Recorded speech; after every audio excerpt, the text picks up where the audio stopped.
So mayong adlaw no, so ako ni voice over ni akong video nga gibuhat sa tungod ni sa ako ang gi-order nga akong one set nga uniform. Actually guys, ikatulo na gi ko ni siya nga order last 2022 og 23. So karon nautruhan 25 na. So first akong order guys, gamay-gamay pa man ko ato. So akong gi-order is medium. Duha pa ito kaset guys. So pag abot, igo kay nako ang iyang upper. So ang lower, dili nako siya igo. Hugot siya. So naka-decide ko pagka next year, 2023, 22 man to, so 23, nga akong gi-excel kay ato pod nga time, ni dako na sa gig ko. So ako siyang gi-excel ang ako ang one set gyapon to guys.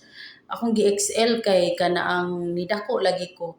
So pag abot sa akong kuan guys, parcel atong 2023, sakto kay nako ang ako ang pants kana akong gisulot karon guys, kana karon muna siya katong akong gi-order nga XL.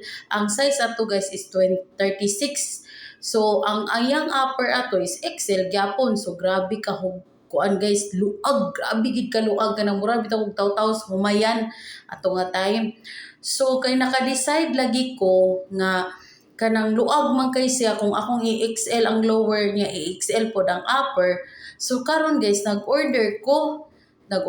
So muni akong order XL ang lower, tapos nag-message ko sa iyaha nga ipa-large, semi-large na ko ang upper kay luag gid kay sa ako ang XL nga upper. So moment to nag-okay siya guys. Nakakita mo atong picture ganina, nag-okay siya nga ako siyang kana ang semi-large ang upper dayon XL ang lower kanang sa pants ba. Pero unsa man pagkahitabua guys nga dili man ako maigo ang pants kay mura magsubra man ka hipster. Sus, igo rin mo kawit sa kung lubot na akong gidangaw guys. O pertigyong mubuan niya. 36 man siya. Pero grabe kanubo guys. Unsa burag ang sapyot siguro ipasuot ani nila. Sakto siya 36 gid ang hawak nakabutang mo pura ko sukda pero nakabutang 36. Pero ang but ba guys nga murag mutungtong naman sa akong bonbonan sa akong bisong ang sipir di man kaabot sa akong tiyan. But lang wa siguro tiyan ang nagkuan ani ako ang uniform guys kay murag wa man siya kasabot og unsay tiyan siguro kay na guys perte gyud di gid nako maigo kay murag ni igo ra gid ni kapyot sa akong lubot.